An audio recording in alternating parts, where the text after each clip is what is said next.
रायबरेली के महिला जिला अस्पताल में चिकित्सकों द्वारा मरीजों व तीमारदारों के साथ लगातार अभद्रता व लेन देन के मामले रुकने का नाम नहीं ले रही हैं।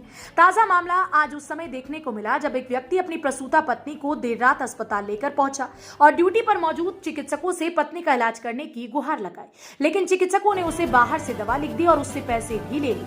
आज सुबह जब उसने बच्चा दिखाने की बात कही तो उसे मृत बच्चा दे दिया। पीड़ित अपना बचा हुआ सामान लेने जब कमरे में जाने लगा तो उसे भगा दिया और उसकी बहन के साथ हाथापाई भी की गई। मामले की जानकारी मिलते ही मौके पर भीड़ जमा हो गई। वहीं पुलिस भी मौके पर पहुंच गई और जांच पड़ताल में जुट गई। दरअसल जिले के सलोन तहसील के गौसाई कपूरवा गांव निवासी गीता देवी को कल देर शाम प्रसव पीड़ा होने पर परिजन उसे लेकर सीएचसी सलोन पहुंचे, लेकिन वहां उसकी हालत गंभीर देख चिकित्सक ने उसे जिला अस्पताल रेफर कर दिया। जिला अस्पताल पहुंचे परिजनों ने चिकित्सकों से उसका इलाज करने की गुहार लगाई, जिस पर चिकित्सकों ने उससे 3200 रुपए ले ली और बाहर से दवा लिख दी। सुबह जब पीड़ित को बच्चा दिया गया तो वो मृत था, जिसे देखकर परिजनों ने अस्पताल प्रशासन व ड्यूटी पर मौजूद चिकित्सक पर लापरवाही का आरोप लगाया। इसी बीच जब वो अपना बचा हुआ सामान लेने कमरे में जाने लगे तो गार्ड ने उन्हें रोक दिया। इसी दौरान परिजनों ने उस पर हाथापाई का भी आरोप लगाया।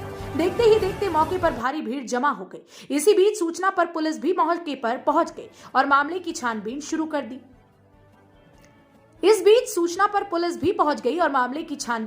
कर दी। वहीं पूरे मामले पर ड्यूटी पर मौजूद चिकित्सक से जब बात की गई तो उन्होंने बच्चे के मृत होने की बात सिरे से नकार दी और बताया कि हालत गंभीर थी। वहीं पैसे के लेन देन के मामले पर उन्होंने अनभिज्ञता जाहिर की। गार्ड को ड्यूटी से हटाने की बात जरूर कही। सहयोगी शैलेश के साथ ब्यूरो रिपोर्ट राजकुमार, रायबरेली। क्या परिचय आपको? संतोष पांडे, जिला कार्य समिति सदस्य, पूर्व नगर अध्यक्ष, भाजपा रायबरेली।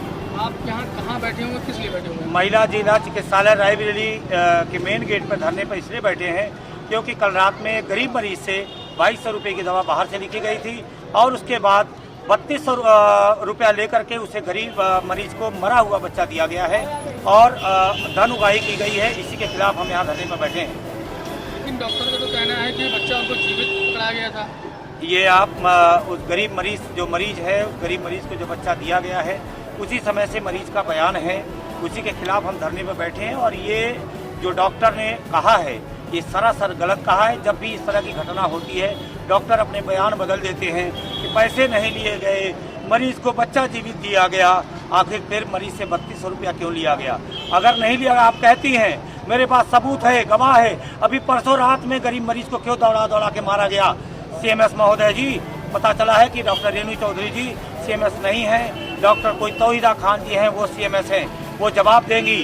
पैसा वसूला जा रहा है लेकिन डॉक्टरों का बयान बदला जाता है और क्योंकि ये जब भी फंसते हैं तो इसी तरह का बयान देते हैं जो निंदनीय है, जो सरकार को बदनाम करने का कुचक्र रचा जा रहा है और अपनी अंतिम सांस तक अपनी सरकार को हम बदनाम नहीं होने देंगे।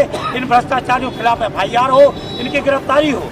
जब कल 500 रुपया लेने वाले लेखपाल को सस्पेंड कर दिया गया डीएम सम्मानित जिलाधिकारी महोदय जी ने, तो यहाँ पर इन डॉक्टर के खिलाफ कार्रवाई क्यों नहीं हो रही है? कब तक बैठेंगे आप, कब तक चलेगा? जब तक कोई उच्चाधिकारी आकर लिखित में यह बयान नहीं देगा कि जो अवैध रूप से लाखों रुपए की रोज की अवैध वसूली जिला चिकित्सालय से हो रही है वो नहीं होगी, तब तक मैं अपनी अंतिम सांस तक यहीं पर आमरण अनशन पर बैठा रहूंगा। जिसकी अगर कुछ भी होता है इसकी समझ जिम्मेदारी शासन प्रशासन महिला जिला चिकित्सालय की होगी।